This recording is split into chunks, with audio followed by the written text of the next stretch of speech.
Buscamos un archivo que se cuestione como ícono de cofre del saber. Anhelamos un archivo en el espacio público que altera el tránsito funcional. Creamos dispositivos y prácticas que motivan al anonimato del archivista. Trabajamos con el hashtag como archivismo en Latinoamérica. Juntamos el archivo con la performatividad para desprivilegiar el monumento.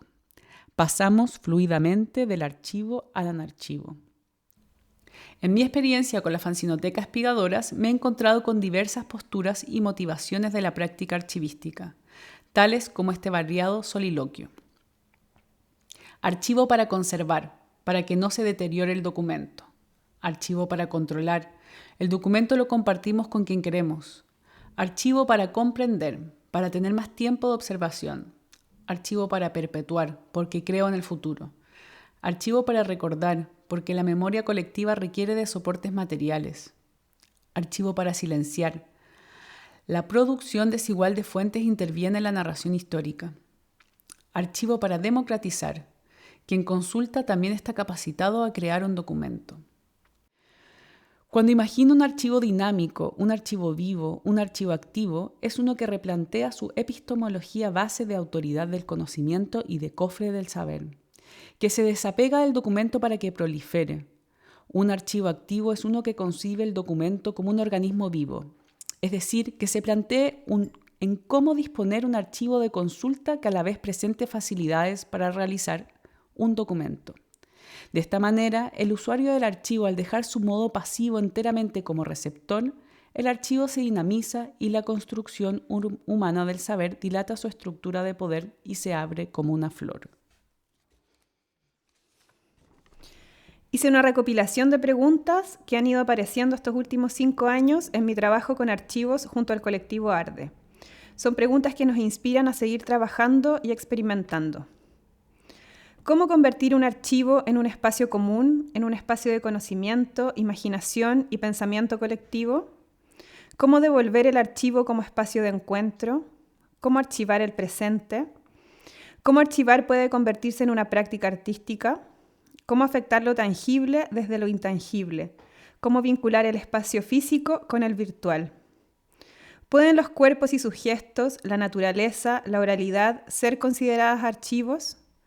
¿Cómo pueden usarse los archivos y las tecnologías para imaginar nuevos futuros? ¿Cómo pueden los anarchivos convertirse en espacios de resignificación y reparación? ¿Qué papel desempeña la imaginación en los espacios de resistencia contra los registros oficiales y las narrativas dominantes? ¿Cómo se relacionan los archivos con los afectos, con lo sensible y la vulnerabilidad? ¿Cómo hacer archivos desde el sur? ¿Cuál es la dimensión política, estética y poética de los archivos? ¿Cómo llevar a la práctica el principio «todos tenemos derecho a ser archivados»? ¿Qué archivos faltan por construir?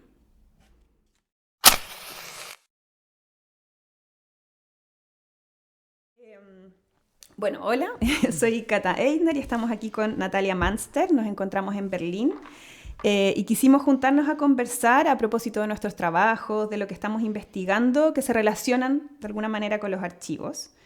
Queremos compartir reflexiones, lo que hemos estado leyendo, lo que hemos estado pensando, sobre todo en torno al concepto de activar los archivos. Esta idea de que no basta con archivar, que no basta con generar cúmulos de información, sino que es necesario hacerlo público, hacerlo circular, hacerlo colectivo. Entonces quisimos grabar esta conversación para poder hacerla pública después justamente, y así podemos ir haciendo conexiones después con otros investigadores, creadores, interesados e interesadas en general. Entonces, para partir, Nati, me gustaría que brevemente nos presentáramos, dijéramos qué estamos investigando, en qué estamos, básicamente. Bueno, primero muchas gracias, Cata, por la invitación.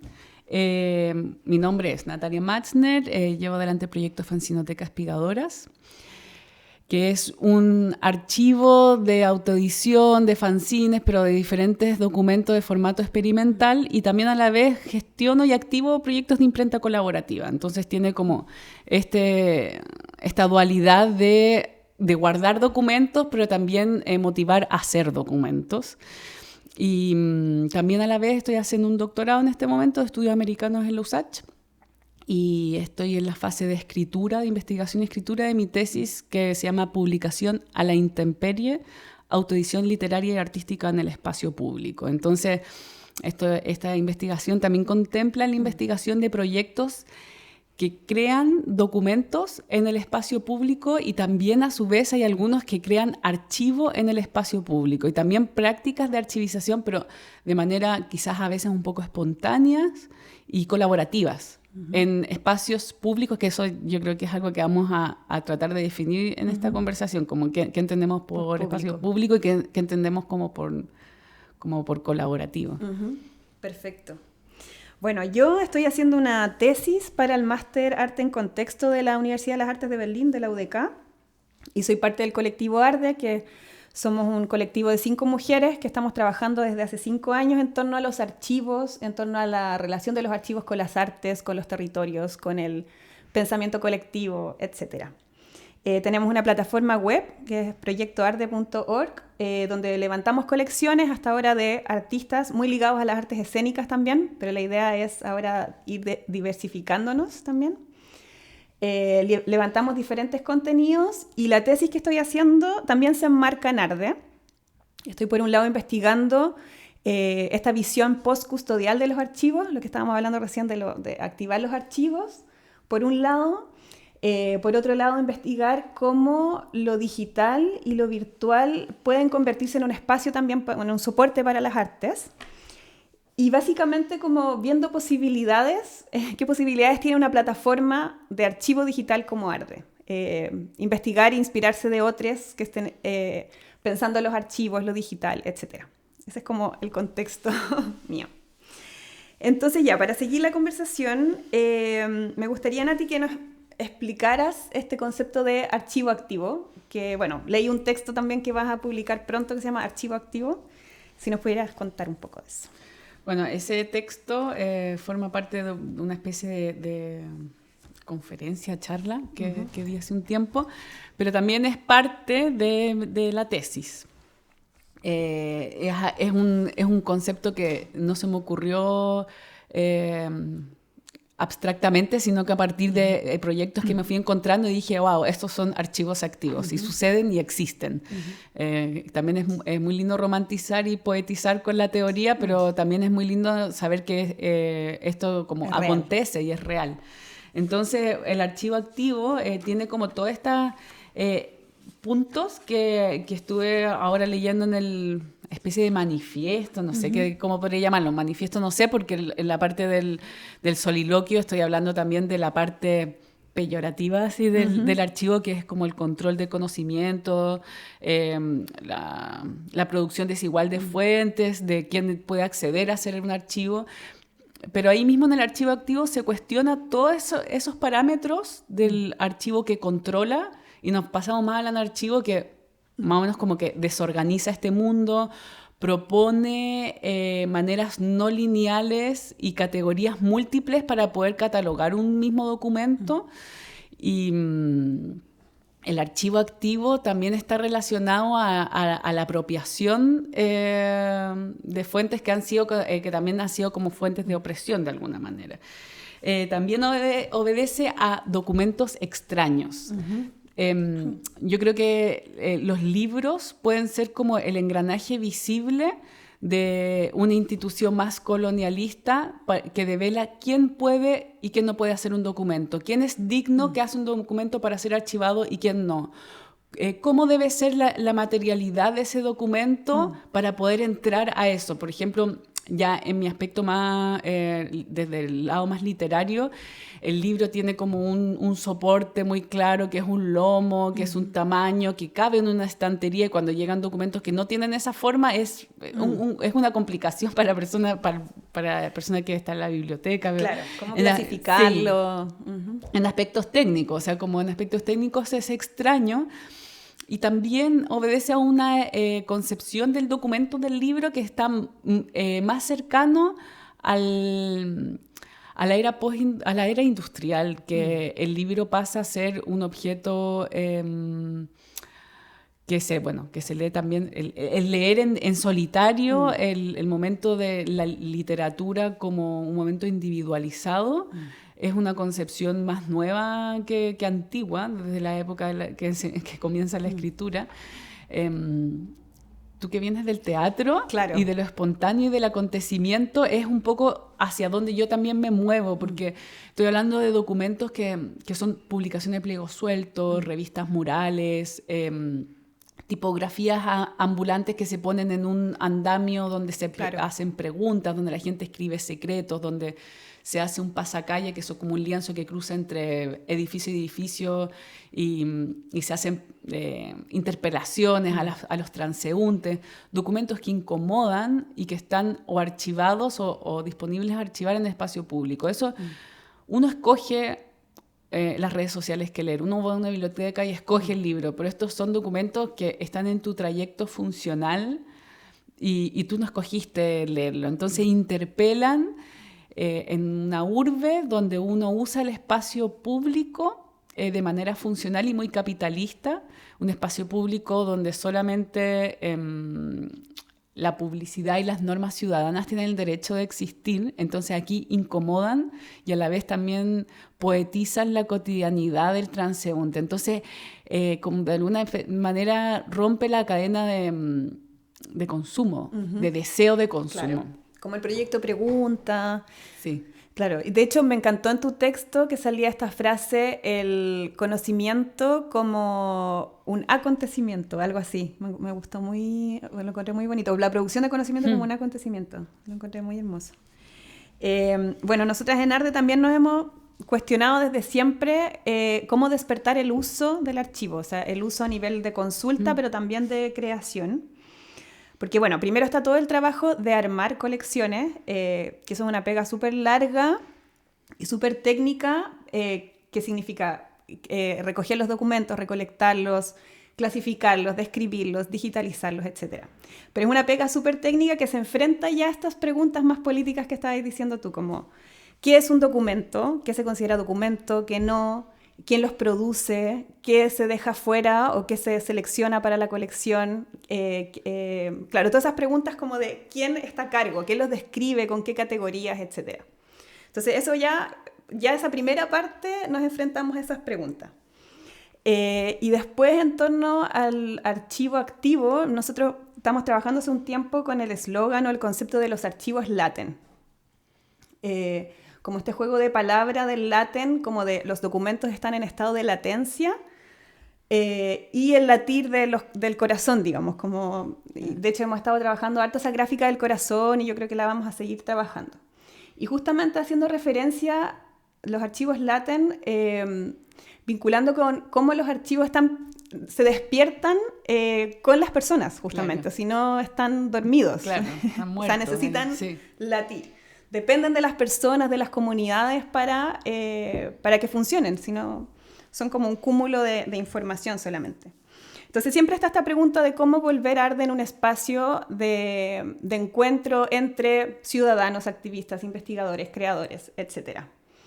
Y es una pregunta que siempre hay que hacerse porque en nuestro caso, que somos un archivo digital, lo digital permite más acceso, que también tiene limitaciones, pero permite acceso como entre diferentes zonas geográficas, por ejemplo. No tienes que ir como un archivo físico que puede ser un espacio que tienes que pedir un permiso, no sé, como que se diluyen esas barreras, pero ese acceso no necesariamente construye como comunidades de aprendizaje o comunidades de conocimiento. Eso hay que impulsarlo y hacerlo, o sea, además de la pega de hacer las colecciones, los archivos tenemos que trabajar justamente para generar esas comunidades. Yo creo que eso es súper importante porque hace la diferencia muy clara de lo que es una base de datos. Exacto. A lo que es un archivo. El archivo es el que proponemos, obviamente. Está vivo, late y es afectivo. Exacto. Y es intersonal, especialmente el digital que están llevando ustedes a cabo. Exacto. O sea, ese es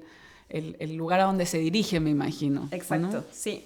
De hecho, el año pasado nos invitaron a un seminario que se hace en el Museo Reina Sofía en Madrid, que es muy interesante, que sacan publicaciones, de hecho, que se llama Archivos del Común. Y después de cada seminario sacan unos libritos que están súper, súper buenos.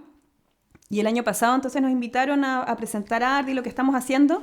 Y leemos en ese texto una frase que me gusta harto, que dice: El archivo para nosotras es verbo, es acción, es llenar espacios de silencios, es excavar, documentar, mediar, invocar, hacer talleres, entrevistas, encuentros, crear exposiciones, publicaciones, videos y contenidos. O sea, no es solo acumular documentos y dejarlos ahí, sino que tiene que ver con todo este otro trabajo de activación, que es súper importante. Yo quería hacerles una pregunta como en relación a eso, pero era así como media metafórica. Ya. Le puse, bueno, ustedes como colectivo ARDE, multidisciplinar, transversal, ¿cuáles estrategias han ido conformando para colectivizar el proceso de archivización, para crear el ritual? La pregunta es, ¿cómo y con qué alimentan la hoguera de ARDE? La hoguera de ARDE, sí. el fueguito de ARDE. Sí, el fueguito. Sí, o sea, yo creo que de partida trabajamos en colectivo las 5, trabajamos a distancia, vivimos entre Chile, Alemania, qué sé yo. Entonces, entre las 5 creamos un grupo sin jerarquías, y eso siempre también es un experimento y un proceso, ¿no? Es como un constante aprender. Pero también tenemos un proyecto muy bonito que se llama Pasantías, que partió también muy intuitivo. O sea, ARDE, nosotros no nos consideramos expertas en archivística, ni partimos el proyecto sabiendo al tiro el resultado al que queríamos llegar. Así un constante ir como aprendiendo y experimentando. Entonces, por ejemplo, en las pasantías partimos específicamente con un grupo de estudiantes de la Católica, porque una de las chiquillas de ARDE, la Pía Gutiérrez, es profe de ahí. Entonces invitamos a estos estudiantes a que usaran el archivo y sacaran un texto, por ejemplo. La experiencia fue súper buena y fue como, oye, esto está en potencia, no tenemos que ser nosotras siempre las que levantamos las colecciones y además analizamos y proponemos contenido. O sea, nos encanta hacer eso, pero la idea es que otros usen esto y vinculen. Porque si no sería como el archivo convencional que lo que hace es controlar. Y la idea es que se descontrole. Hay una como una idea de Rita Segato que es muy linda en relación a lo latinoamericano, que es como la episteme inquieta, ¿cachai? Pluralismo histórico, porque eso es lo que a nosotros nos caracteriza y como realmente la vía práctica. O sea, no somos una linealidad histórica, estamos llenas de tubérculos para todos lados, nuestras identidades son como súper difusas también en esa relación. Entonces, yo encuentro súper bueno para ustedes también estar replanteándose eso a través de que otros se metan en y les desorganicen el gallinero. Exacto, sí. Y hagan asociaciones imposibles, o sea, que uno no es capaz de hacerlo todo tampoco, y es súper interesante ese desorden, ese caos también. Y por otro lado, también hemos estado como experimentando cuando armamos colecciones en que sea una curatoría en conjunto. Por ejemplo, ahora vamos a lanzar un proyecto que se llama Huellas Mujeres, que armamos colecciones de mujeres de las artes escénicas, que son mayores de 40 años y como de diferentes oficios, etc. Entonces, no es un trabajo que le decimos, oye, mándame tus documentos y los subimos y listo. La idea es generamos un vínculo, se conversa, se invita a esta creadora a que ella seleccione el material y por qué, los describa en entrevistas para nosotros entender bien qué documento es. Entonces, intentamos abrir y que sea colaborativo ese proceso, como trabajamos mucho en base a lo afectivo también. Claro, entonces si es posible también, el archivo del presente, en ese sentido que están archivando documentos de personas que están vivas. Exacto. Si en el caso de que se pueda eso, esas personas también tienen la posibilidad de un poco de autorrepresentarse, ¿no? Exacto. Y que de esto también pueda seguir creciendo. Esto todavía no lo hemos hecho, pero me encantaría que en la página estuviera la posibilidad de que si uno tiene más información de un documento, por ejemplo, o encuentra que hay un error o algo, se pueda uno como usuario entregar esa información, por ejemplo. Como ese tipo de... Claro. Yo creo que es importante como archivo cuestionarse todo ese tipo de aperturas en todos los procesos, digamos, como soltar un poco el control y que uno no es dueño de esa información tampoco. Claro. Eso también es interesante, ¿no? Porque nos pasó al principio, cuando armamos estas colecciones, me acuerdo, por ejemplo, con La Pato Gallina, el colectivo La Pato Gallina de teatro, después nos preguntaban como, oye, ¿nosotros podemos usar esta colección para no sé qué proyecto? Y era como, sí, pues sí, es tuya. Lo que nosotros hicimos simplemente fue una plataforma de difusión, claro. Pero no son nuestros documentos, son de ustedes. Entonces, siempre está como esa idea, yo creo, que hay que ir disputándola, que los archivos son como espacios de apropiación. y que ¿cachai? No. Sí, pues es control social, control de Exacto. conocimiento, pero ¿y cómo lo hacen con el tema de las categorías? Por ejemplo, hay maneras como de ir Sí. haciendo relaciones, que se hagan relaciones un poco espontáneas finalmente, Sí. poniendo categoría, hoy mira, este otro autor o proyecto comparte esta categoría. Intentamos, por un lado, tenemos como estándares, tenemos un Excel, digamos, como un trabajo súper técnico, ahí la Fabiola Neira, que es la archivera que estudió archivística, digamos. Tenemos estas planillas así súper como definidas, porque la idea también es que pues, los archivos puedan conversar entre ellos. Entonces, Claro, hermoso. Claro, entonces se usan como ciertas categorías estandarizadas. Pero tenemos otras secciones en la plataforma, como una sección nueva que se llama Exposiciones, donde en el Omeka, que es el software que usamos nosotros, donde está instalado este archivo, se pueden hacer estas como nuevos vínculos o asociaciones, ¿cachai? Entonces, por ejemplo, no sé, programas de mano. Entonces ponemos todos los programas de manos que tenemos en las colecciones y los ponemos juntos. Entonces visualmente también cambia ver el archivo Claro. como entre una planilla Excel que verlo Sí. visualmente, Sí, como o sea, la dimensión estética. la ¿cachai? dimensión estética es súper importante porque interfiere mucho en lo que otorga Exacto. el archivo. Sí.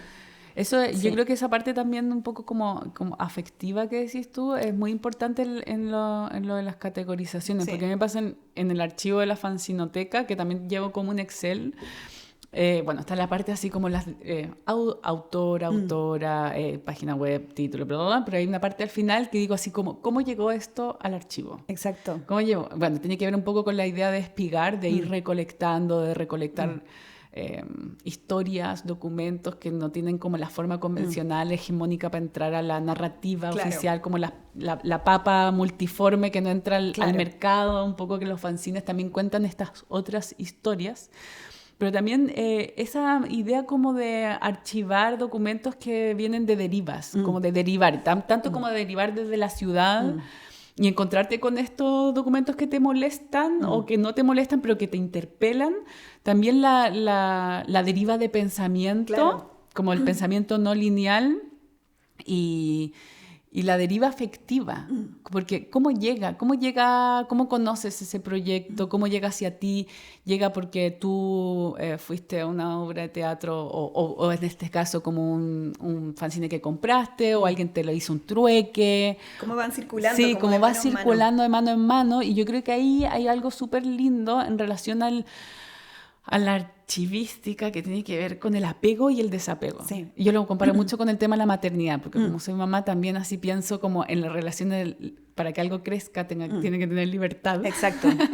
Y también como el apego sano o el desapego también se puede ver de esas dos formas. Sí. Entonces, bueno, ustedes también archivan acontecimientos. Yo Exacto. archivo documentos muy frágiles.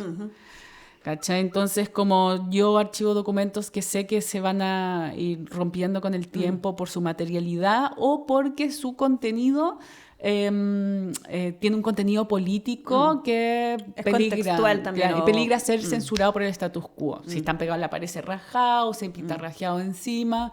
O también por esta cosa de tráfico, como un fancinito que se pliega y se mete en el bolsillo y es un papel fotocopiado. O sea, como, Claro. Es efímero finalmente. es efímero. Entonces yo creo que igual es loco porque estamos nosotras dos hablando como, ya, pero trabajamos con documentación y acontecimientos súper diferentes, pero hay una cosa como como del desapego y de como de la erosión. Sí, sí, sí. ¿Cachai? Sí.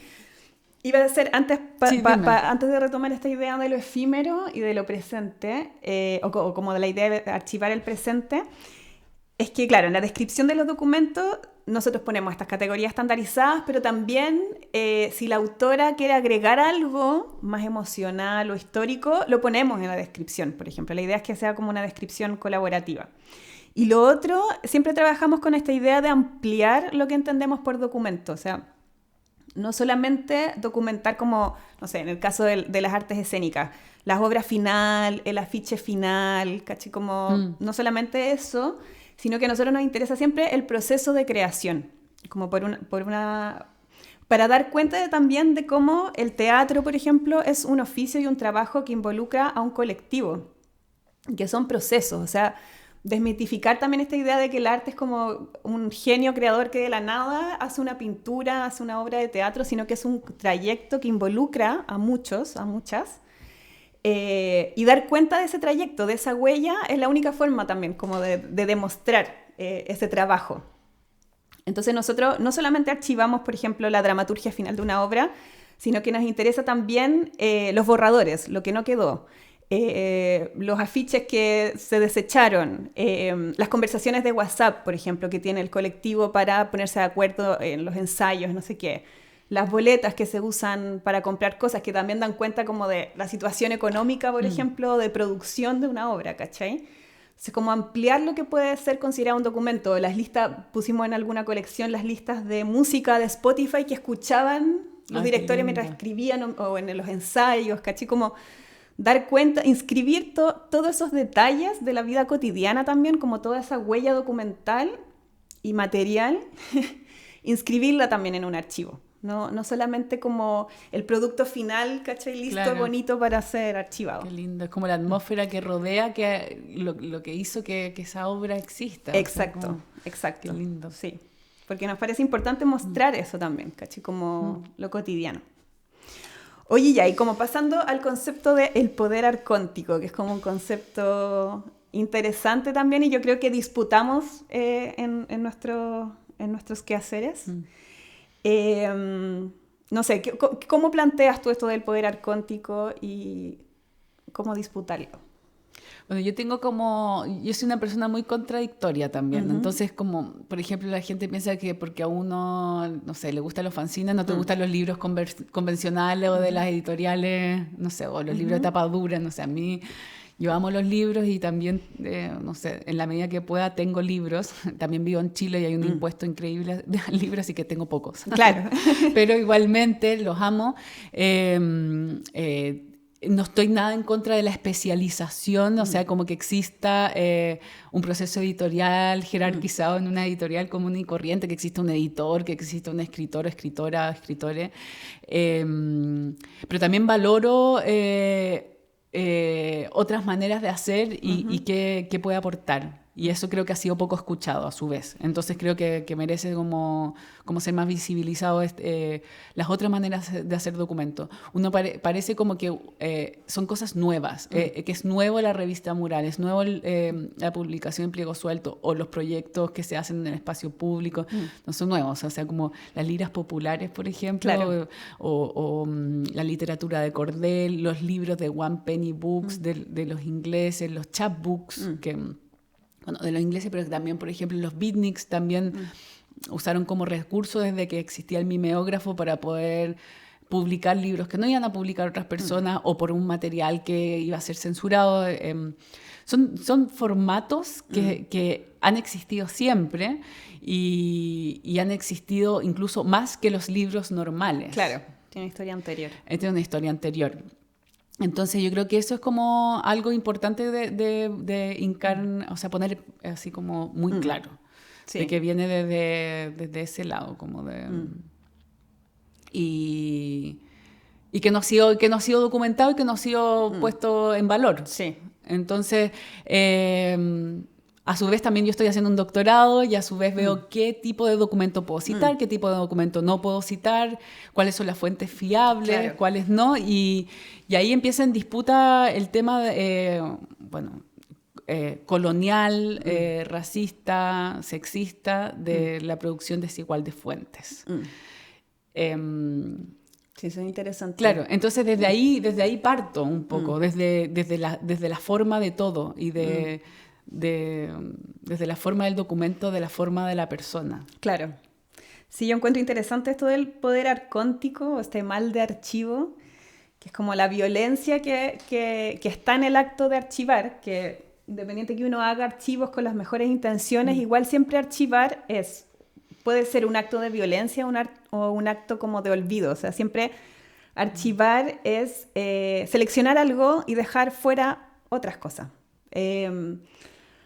Pero tener conciencia de eso ya es una forma, yo creo que de contrarrestar y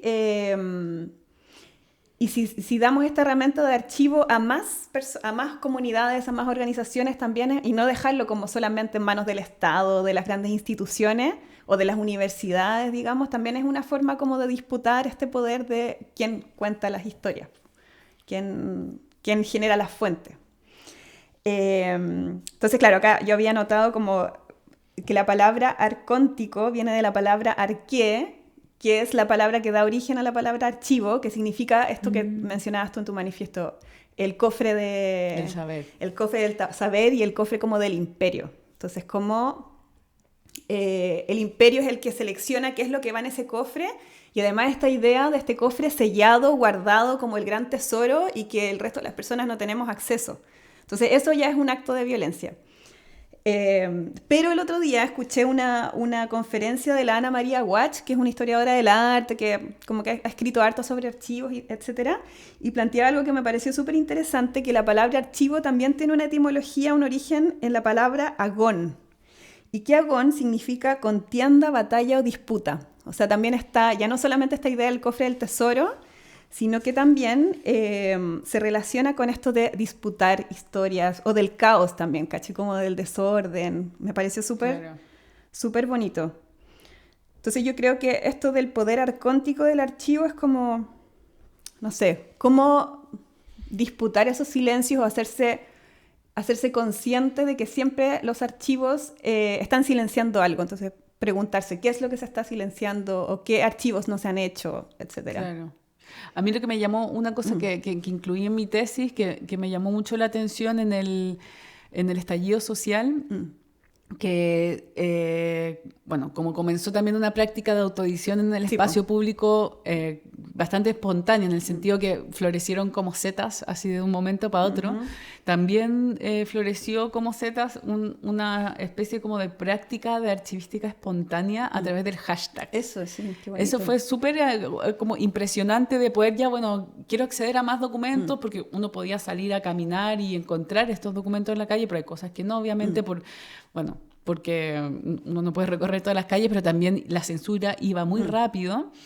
Y si uno iba buscando hashtag, se iba encontrando más. Entonces dice, ¿cómo nace ese ímpetu, esa necesidad, esa pasión, ese anhelo de querer archivar algo sin saber que lo estabas haciendo, claro, pero estás haciéndolo de manera espontea. Una red social, obviamente, que pertenece, a alguien. Meta y todas esas cosas. Todo eso, pero también de una manera media viralizada, empieza esta especie como de archivística, el hashtag, que también lo tiene uno de los proyectos que estoy analizando en la tesis, que se llama Bienal del Pasacalles, que también a través de hashtag puedes encontrar las obras que las personas fueron como fotografiando.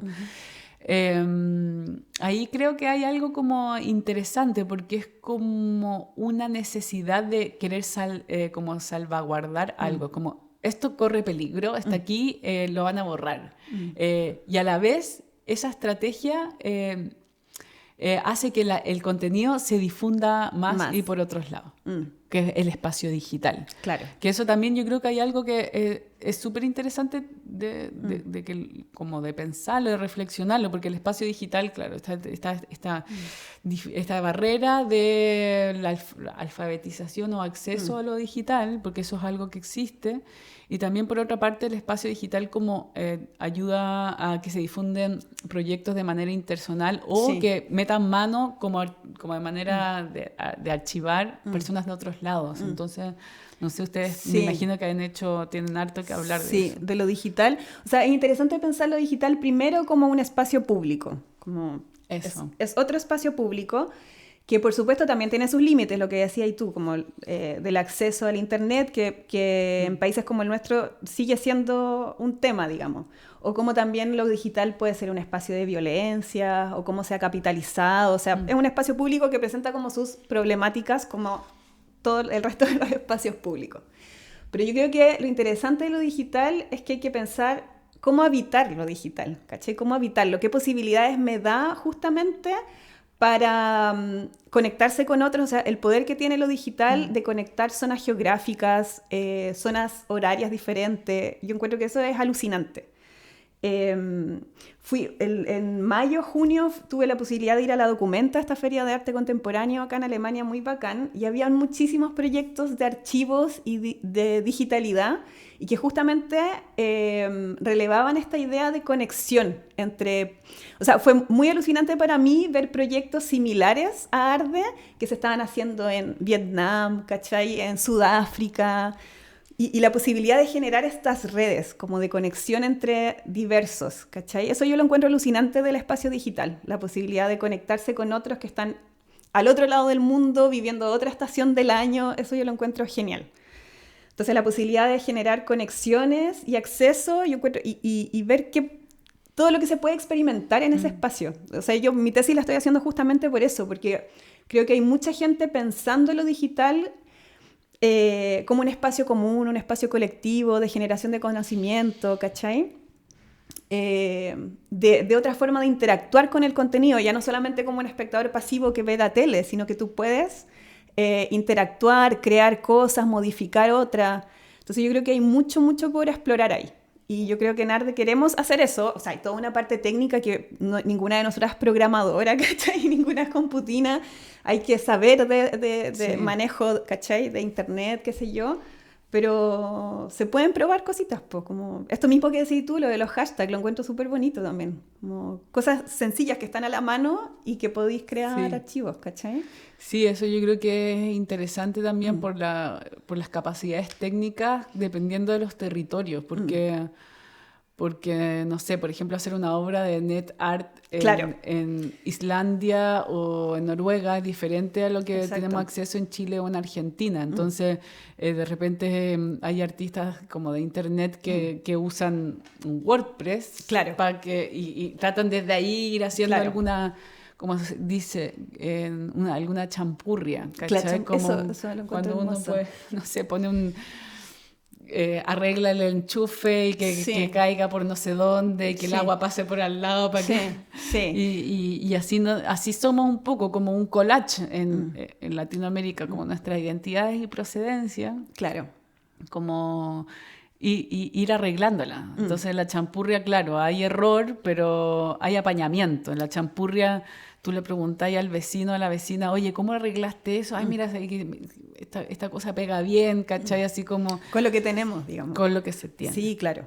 Porque no contamos, o sea, los archivos y los archivos digitales en Latinoamérica son precarios. O sea, no hay políticas, por ejemplo, de mantenimiento de archivos, siempre hay pocas lucas. Pero claro, hay una exposición muy bonita ahora que se llama Magical Hackerism, acá en un espacio que se llama Savvy Contemporary, que trabaja justamente con este concepto como el hackerismo mágico, como desde Latinoamérica o desde el sur global, porque también como que aborda otros países del trópico, hacen este hackerismo para poder encontrar soluciones técnicas también a problemáticas sociales sin tener los recursos, ni la mejor tecnología, ni la mejor expertise, ¿cachai? Pero de alguna manera hacer parches, digamos. Sí. Entonces eso lo encuentro bonito. Espera, que no, como que fuimos mezclando. Me perdí en mi... Sí, lo voy a llevar para otro lado, nada que ver, pero el metarrelato que nos toca vivir y que nos toca vivir también como madres es este metarrelato del fin del mundo. Claro. Entonces, ¿cómo estamos involucradas en proyectos de archivo conviviendo con este metarrelato del fin del mundo? Sí. ¿Cachai? Como, ¿para qué archivamos si el mundo se va a acabar? ¿Se va a acabar el mundo? El futuro, ¿En qué sí, entonces yo creo que hay algunas cosas que pensar en relación Sí, de todas maneras.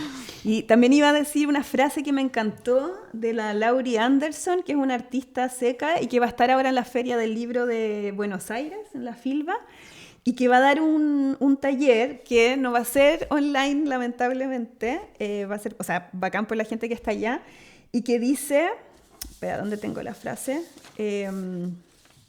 Que la tecnología es la hoguera donde nos contamos nuestras historias. Eso era como su taller. Y lo encuentro hermoso. O sea, para Arde leí esa frase y me despertó mil cosas, porque siento que está la idea de la hoguera, de lo ritual, lo digital como espacio público, y los archivos como el espacio donde nos contamos nuestros saberes, nuestras historias, lo que somos, etc. Como ese punto de encuentro. Hay además la pantalla que ilumina. Hay una filósofa que a mí me gusta bastante, que se llama Rosy Braidotti, y ella habla como de cómo uno se relaciona con otros a partir de los matices empáticos. O sea, yo y tú no tenemos por qué estar de acuerdo 100% en algo, porque somos personas diferentes, con historias diferentes, anhelos y intenciones diferentes, pero tenemos como un punto de unión de un objetivo político, donde en ese matiz empático, o sea, en esos puntos grisáceos que tenemos en común, nos unimos en ese momento y vamos adelante hacia esa meta con esta lucha política de algo en particular, o micropolítica, o como se quiera llamar. Entonces, esos puntos de encuentro, por ejemplo, intersonales, digitales, son súper potentes, pues, porque uno se encuentra no en su totalidad del ser un espejo que se refleja en otra persona, somos identitariamente iguales, sino como que tenemos este ímpetu de algo que nos une y vamos en ese matiz empático en conjunto por las redes. Entonces sí me hace mucho sentido. Mencionaste recién esto de el territorio, América Latina. Yo también preguntaba antes cómo hacer archivos desde el sur. No sé qué reflexión tienes en torno a eso, cómo archivar desde América Latina, qué se puede proponer. Siempre se me viene a la mente el manifiesto antropófago, que tiene algunos puntos importantes, especialmente cuando habla como de transformar del tabú al tótem, cómo puedes desprivilegiar los grandes monumentos, las metanarrativas, las imposiciones, las identidades cerradas, y cómo puedes apropiarte de eso, ingerirlo, que es lo que dice el manifiesto antropófago, y deglutirlo en algo propio. O sea, incluso me lo como, lo digiero y lo escupo en lo mío. Incluso el manifiesto antropófago, cuando en 1926, ponte tú, no me acuerdo bien, pero en los 20 que se publicó ahí en Brasil, viene con un cuadro de Tarsila do Amaral, que es como una figura de un hombre o una mujer, una figura humana, tiene la cabeza pequeña y los pies grandes hacia el suelo también, como esa cosa relacionada a la tierra y a la raíz. Territorio. Territorial, el territorio, con los pies puestos en la tierra y con la cabeza no tan... Igual tiene como la imagen tiene como la figura del filósofo que está así, como pensando, que también está esa relación, pero yo creo que la apropiación, y la deglución del escupitajo después es como la clave. Claro, lo que hablábamos delante también, lo del champurria, es muy champurreo. Claro. Champurreo. Yo encuentro que es muy interesante la precariedad de los archivos que hay en América Latina, pero cómo esa precariedad puede también ser una posibilidad, o sea, el rol que puede jugar la imaginación y la posibilidad de replantearse cómo archivar, qué archivos queremos crear. No necesariamente replicar los archivos o la forma de archivar que viene de Europa, digamos. Y hay un autor de la India muy interesante que se llama Arjuna Padurai, que tiene este texto que se llama El archivo como aspiración, que justamente reflexiona eso, de cómo habitar y apropiarse de los archivos y proponer estas formas y vincular los archivos a los territorios, a que haga sentido en los territorios, en cada territorio. Entonces yo creo que eso es muy importante como de preguntarse desde el sur, digamos, de archivos que estamos, o propuestas archivísticas que estamos levantando desde América Latina. Y tenía acá anotado un ejemplo que me parece muy interesante de una entrevista que le hice hace un tiempo a Leo Pacarati, que es un cineasta Rapa Nui, que justamente él vino a Francia, al Museo Kibranli, a ver la colección que tenían de cosas que se robaron básicamente de la isla en el siglo XIX. Entonces estas mujeres francesas le mostraban, ellas como estudiosas, antropólogas, le mostraban, mira, esto es la colección que tenemos de Rapa Nui, estas son unas lanzas. Él dijo, eso no son lanzas, esos son unos objetos ceremoniales, no sé qué. No, si son lanzas. No, estos son objetos ceremoniales y yo lo sé porque mi abuelo me contó. Entonces, me gustaba mucho la reflexión que hacía Leo de él, digamos. Me enredé de nuevo. Quería decir como la vinculación que tiene que tener el archivo con el territorio, con las comunidades. Son ellos somos nosotros, digamos, los expertos para contar esa historia, no esperar que, ¿cachai? Claro. Como quien tiene derecho a nombrar y clasificar. Exacto. Y, bueno, el dinamismo del archivo y la idea que sea intersonal es que puedan ser cuestionados ciertas clasificaciones que se ponen. Exacto. Y no dejar que los historiadores o que otros cuenten la historia, digamos. Sí. Bueno, hay un autor que se llama Aníbal Quijano que habla harto de eso, como de la autoridad. Exacto. De quién tiene la autoridad y, bueno, el tema racista que hay ahí de por medio, especialmente en Latinoamérica. Claro. Pero sí me hace sentido. O sea, y yo creo que en términos prácticos es súper importante que compartamos nuestras estrategias de cómo colectivizar todos estos mecanismos de archivización. De todas maneras. Sí.